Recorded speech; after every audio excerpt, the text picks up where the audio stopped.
യമനിലെ ഹൂത്തികളുടെ നിയന്ത്രണമുള്ള ഹുദൈദ തുറമുഖത്ത് ഇസ്രായേൽ ആക്രമണം നടത്തി. യുദ്ധവിമാനങ്ങൾ ഉപയോഗിച്ചുകൊണ്ടുള്ള ആക്രമണത്തിൽ 3 പേർ കൊല്ലപ്പെടുകയും 60ഓളം പേർക്ക് പരിക്കേറ്റ വിവരം പുറത്തു വന്നു. ഇതാദ്യമായിട്ടാണ് യമന്റെ അതിർത്തി കയറി ഇസ്രായേൽ ഒരു ആക്രമണം നടത്തുന്നത്.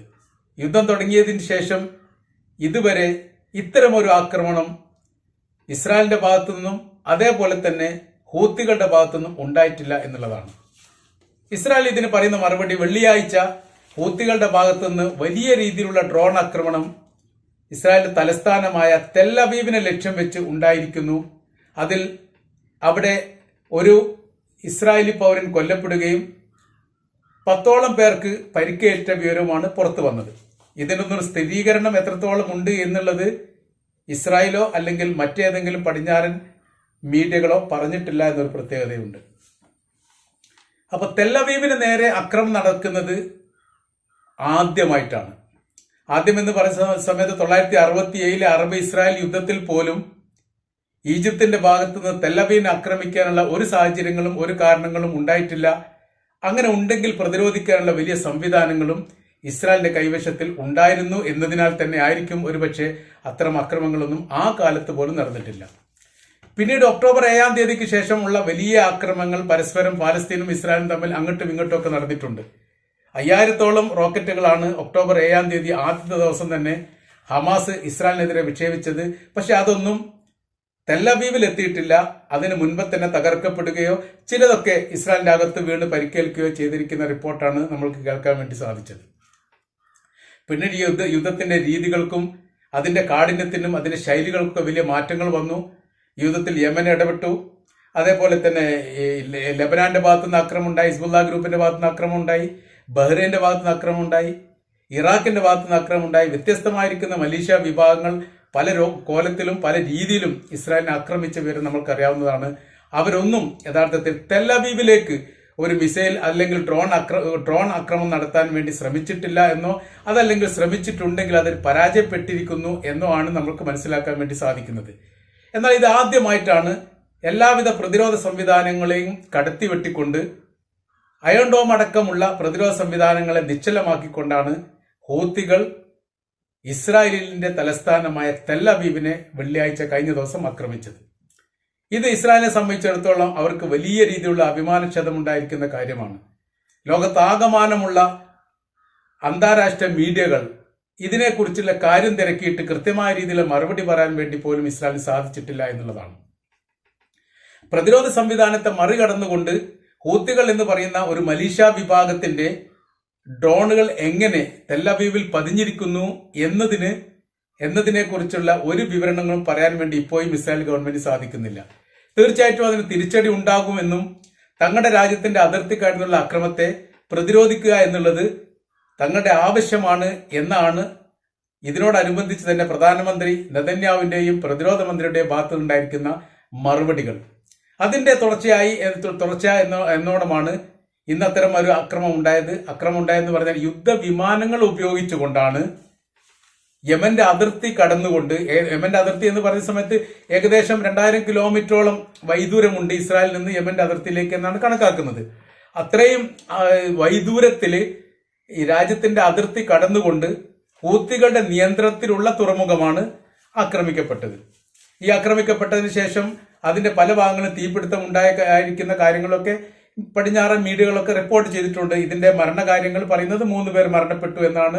കൂടുതൽ വിവരങ്ങളൊന്നും ഇപ്പോഴും പുറത്തു വന്നിട്ടില്ല എന്നുള്ളത് കൃത്യമാണ്. തങ്ങളുടെ വിമാനങ്ങൾ അക്രമത്തിൽ പങ്കാളിത്തം വഹിച്ച തങ്ങളുടെ യുദ്ധവിമാനങ്ങളിൽ കേടുപാടൊന്നും ഇല്ലാത്ത രീതിയിൽ തിരിച്ചെത്താൻ സാധിച്ചു എന്ന് ഇസ്രായേൽ സ്ഥിരീകരിക്കുകയും ചെയ്തു. അവിടെ ഉണ്ടായിരിക്കുന്ന നാശത്തെക്കുറിച്ച്, അത് യമന്റെ അതിർത്തി ഭാഗങ്ങളിൽ ഉണ്ടായിരിക്കുന്ന നാശത്തെക്കുറിച്ചുള്ള ഒരു വ്യക്തമായിരിക്കുന്ന വിവരങ്ങളും ഇസ്രായേലിന്റെ ഭാഗത്തുനിന്ന് ഇപ്പോഴും പുറത്തു വന്നിട്ടില്ല.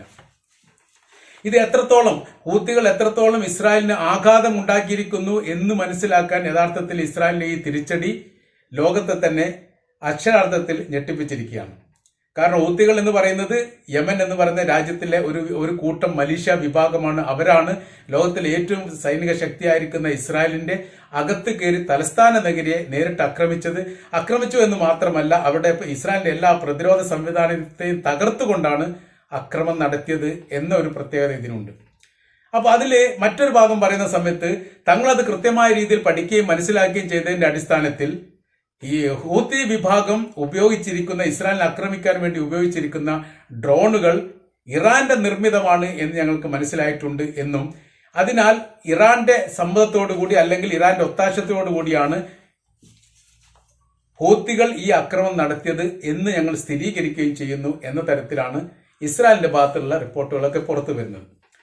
ഇസ്രായേലിന്റെ ആക്രമണം കൊണ്ട് അതിന് അടിക്ക് തിരിച്ചടി എന്ന രീതിയിൽ അത് അവസാനിക്കാനുള്ള സാധ്യതയൊക്കെ വളരെ കുറവാണ്.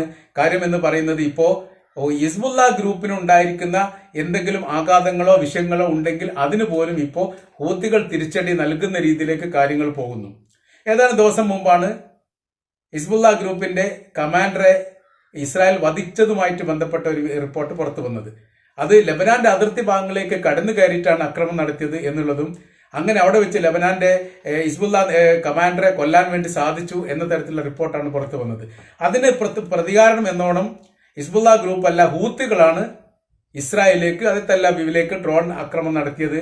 അതിനെ പ്രതിരോധിക്കാൻ വേണ്ടി അവിടെയുള്ള പ്രതിരോധ സംവിധാനത്തെ തകർക്കാൻ മാത്രം പാകത്തിലുള്ള അതിനൂതനമായിരിക്കുന്ന ആയുധ സംവിധാനത്തിന്റെ ശേഖരം യഥാർത്ഥത്തിൽ ഹൂത്തികളുടെ ഹിസ്ബുള്ള ഗ്രൂപ്പിന്റെ കൈവശത്തിൽ ഉണ്ട് എന്നും, ഇത് കാലോചിതപരമായ മാറ്റം വരുത്തിക്കൊണ്ട് അതിനൂതനമായിരിക്കുന്ന സംവിധാനം നിർമ്മിക്കുന്നത് ഇറാനാണ്. ആ ഇറാന്റെ പരീക്ഷണങ്ങൾ മുഴുവനും യഥാർത്ഥത്തിൽ ഉക്രൈനുമായിട്ട് ബന്ധപ്പെട്ടാണ് റഷ്യ നടത്തിയത് എന്നതിനാൽ ഇതിന്റെ ശക്തിയും ബലവും കൃത്യമായ രീതിയിൽ മനസ്സിലാക്കാൻ സാധിച്ചു എന്നതിനാലാണ് ഇവരുടെ കൈവശത്തിലേക്ക് ഇറാൻ ഇത് നൽകിയത്.